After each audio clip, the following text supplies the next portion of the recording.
Assalamualaikum dan hai kepada semua penonton Media pada hari ini dalam segmen kita Borak ke Langit, di mana kita membincangkan isu-isu yang kita rasa terkini dan banyak yang kami rasa lah terkini dan banyak. Minggu ni kita sembang kan, lagi santai lah sebab macam kita tahu kita ni dah lama dah PKP, nak travel pun tak boleh. Jadi sesuai dengan topik kita hari ni, kami bawakan seorang, orang kata kalau saya rasa yang traveler kat luar sana kenal lah. Kami bawakan seorang traveler iaitu saudara Amir Arsad. Selamat datang ke Media. Terima kasih. Assalamualaikum semua. Okey, Amir, boleh tak Amir perkenalkan diri sikit? Umur berapa, asal mana, dan sebelum jadi traveler lu kata pengayuh basikal ni, sebelum ni buat apa Okey, Assalamualaikum semua. Nama saya Muhammad Amir bin Arsad. Orang kenal saya dengan nama Amir Arsad. Saya bekas seorang peguam. Sebelum ni saya bekerja sebagai seorang peguam. Kemudian saya mengambil keputusan untuk berhenti kerja disebabkan minat untuk travel lah, dan saya menyimpan cita-cita untuk travel dalam satu jangka masa yang panjang. Kemudian selepas beberapa tahun saya bekerja dalam 2 tahun setengah macam itu. Kemudian saya berhenti kerja dan tu saya pun ada duit sikit. Alhamdulillah saya pun travel dan sampai sekarang saya tak berhenti lagi travel, masih travel lagi. Saya berasal dari Johor. satu negeri kita? 31 tahun. Orang Johor juga. Saya orang Johor, saya orang Muar. Muar, saya orang Pahang. Sebelah je lah. Sebelah je. Okey, jap. Wow, daripada seorang peguam menjadi seorang traveller sebab minat. Okey, yang itu memang saya salute lah yang tu. Okey. Macam kita Malaysia lah, contohnya kita bahasa Melayu, bahasa ibunda kita, lepas tu bahasa kedua kita bahasa Inggeris. Tapi kalau dekat sana dia bahasa asal mereka, kemudian bahasa Rusia. Tak ramai orang boleh cakap bahasa Inggeris. Jadi tak ramai orang boleh cakap bahasa Inggeris. Kalau nak Inggeris. find awet-awet sana kena pandai cakap bahasa Rusia, itu je lah. Macam mana tercetus idea bila nak berbasikal daripada London tu, dan kenapa pilih London? Okey, sebenarnya saya bukan berniat nak berbasikal pun sebenarnya dari UK sampai Malaysia tu. Waktu tu selepas saya berhenti kerja, saya memang nak travel dari UK balik ke Malaysia. Maksudnya saya memang dah prepare dah untuk travel. Lepas berhenti kerja tu saya memang prepare untuk travel. Saya terbang satu hala ke London waktu tu dengan duit yang saya ada apa semua. Memang saya plan untuk balik ke Malaysia melalui jalan darat. Orang panggil overland journey lah. Tak kisahlah dengan cara apa pun. Naik bas ke, naik kereta api ke, ataupun hitchhiking ke, atau naik basikal ke. Tapi dengan syarat jangan naik kapal terbang langsung. Itu sebenarnya apa yang saya nak buat lah. Dari UK sampai Malaysia tu tak boleh naik kapal terbang. Apa jadi pun tak boleh naik kapal terbang. Itu yang saya cuba buat lah waktu tu. Dan waktu awal-awal tu saya sebenarnya tak berbasikal pun. Saya backpacking around Western Europe, di negara-negara Eropah Barat. Saya backpacking ke sana, saya ambil public transport. Kemudian kebetulan sewaktu saya di Paris waktu tu, saya terjumpa ada 2 orang Malaysia. Saya jumpa dekat Facebook. Sebab saya dah kawan dengan mereka lama dah dekat Facebook. Tapi kita just sekadar kawan dekat Facebook lah, sebab kita ada minat yang sama, iaitu travel. Dan saya nampak mereka dah berbasikal dari London sampai Croatia waktu tu. Jadi saya contact mereka lah, sebab saya pun buat mission yang sama, iaitu nak travel overland. Mereka pun travel berbasikal overland juga. Jadi saya contact mereka, saya tanya mana nak beli basikal apa semua. Lepas tu mereka pun suggest kat saya lah, ada seorang orang Malaysia yang duduk kat Jerman ni, dia boleh tolong belikan basikal lah apa benda semua. Dan saya pun belilah basikal kat Jerman, dan saya bertemu dengan 2 orang kawan yang saya kenal kat Facebook tu, orang Malaysia juga, dan kami pun kayuhlah sama-sama sampailah ke Malaysia. Itulah cerita ringkas dia lah. Kalau korang nak tengok cerita panjang, tengok dekat YouTube atau Facebook Amir. Okay? Video perjalanan dia memang best. Saya ingatkan kan, sebelum saya tengok video tu, saya ingatkan basikal tu memang bawa daripada Malaysia. Rupanya basikal tu pergi dekat sana. Okay. Tapi video dekat YouTube bermula video di Thailand. Masa menunjukkan, masa tu bulan puasa kan.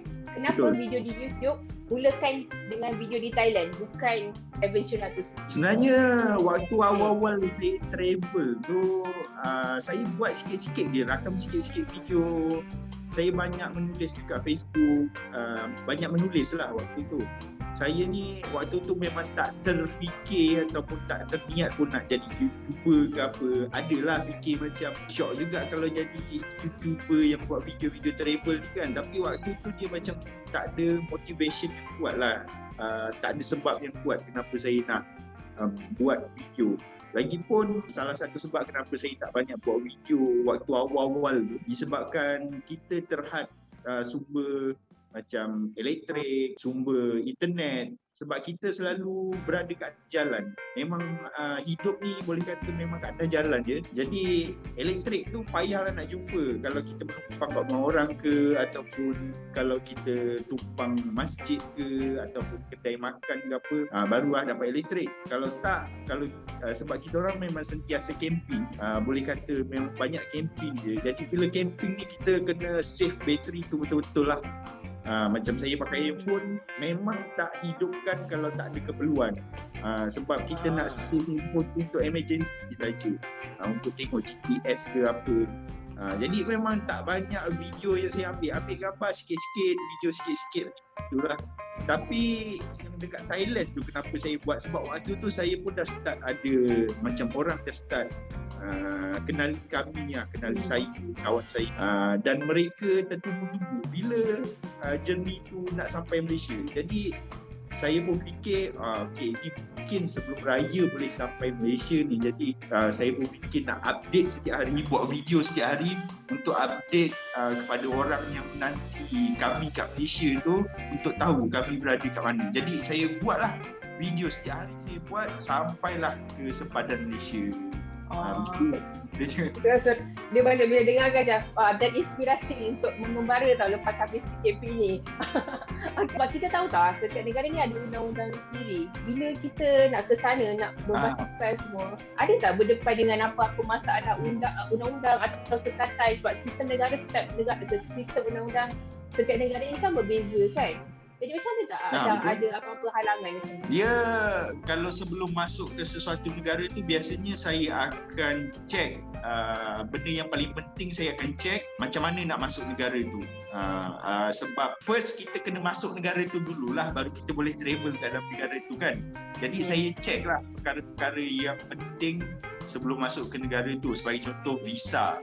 Visa pun kita kena tahu, kita kena apply visa ke tak, kita kena buat persediaan apa-apa sebelum masuk ke negara tu, kena isi form tu ke apa ke, kena ambil vaksin ke, kena apa, kita kena tahulah benda tu. Dan selain tu saya pun akan cek dekat Google lah benda-benda apa yang boleh dibuat, apa benda-benda yang tak boleh dibuat dekat sesuatu negara tu, ataupun ada apa-apa law khas ke tentang pelancong ke apa ke. Itu saya memang kena cek lah. Bagi contoh macam dekat Iran, sebagai contoh lah, dekat Iran dia tak ada visa atau Mastercard untuk bank. Jadi kita dah prepare lah, macam contoh kalau kita nak keluarkan duit, kita kena keluarkan duit dekat Turki sebagai contohnya. Kita dah masuk Iran, kita dah tak boleh keluarkan duit. Kad bank kita dah tak boleh pakai. Macam contohnya dekat negara mana lagi yang saya boleh bagi contoh lah, macam dekat Turkmenistan, kita tak boleh isap rokok kat tempat awam.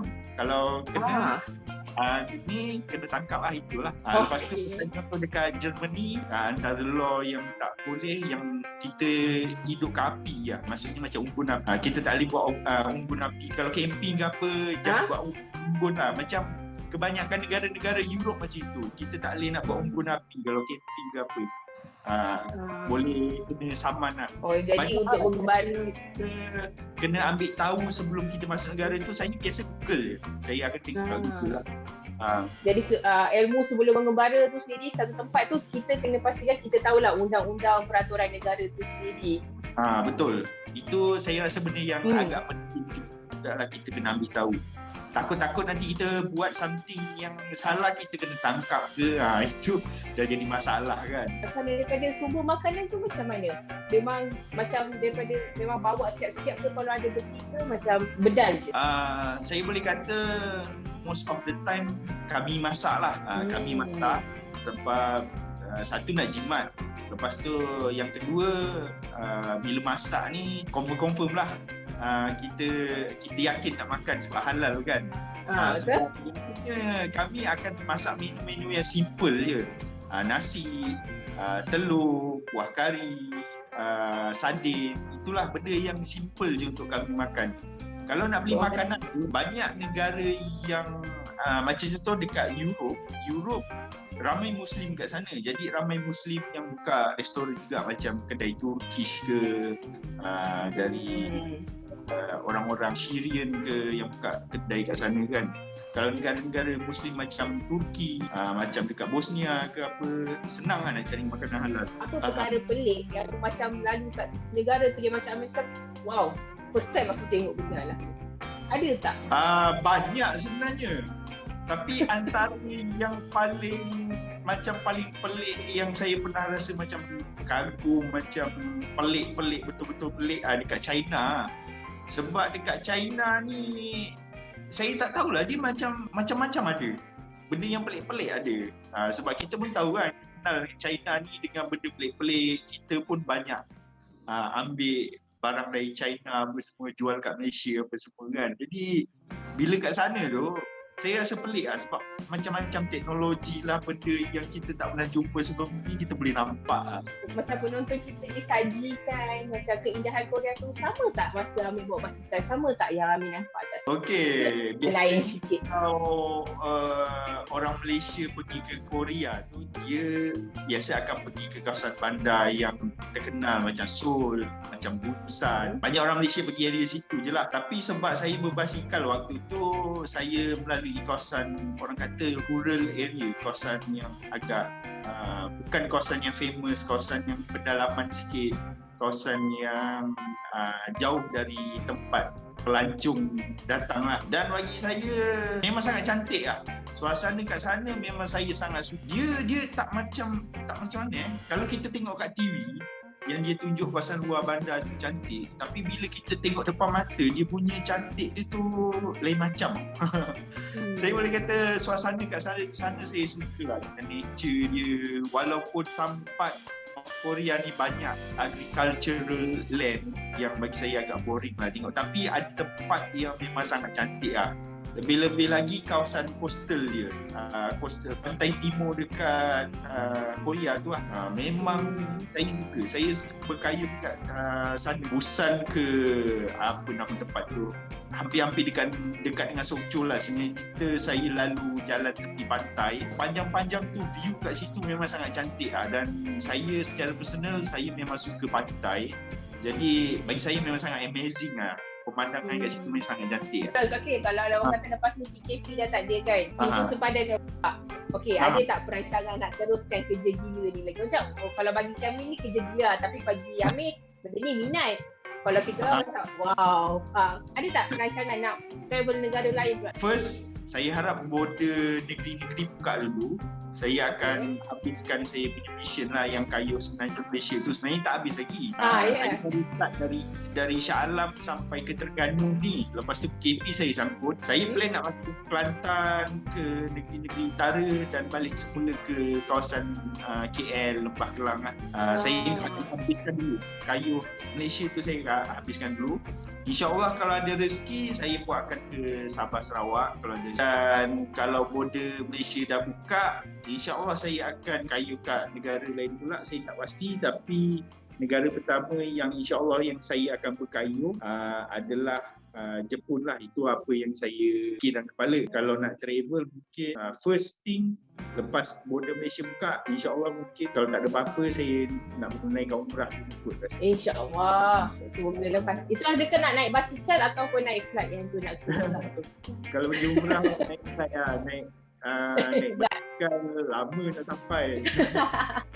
Kalau nak cari saya, boleh cari saya dekat YouTube channel saya Amir Arsad, AMIRARSAD, dan Facebook page pun sama. Saya buat video dekat dua-dua platform ni lah, Facebook page dan juga YouTube.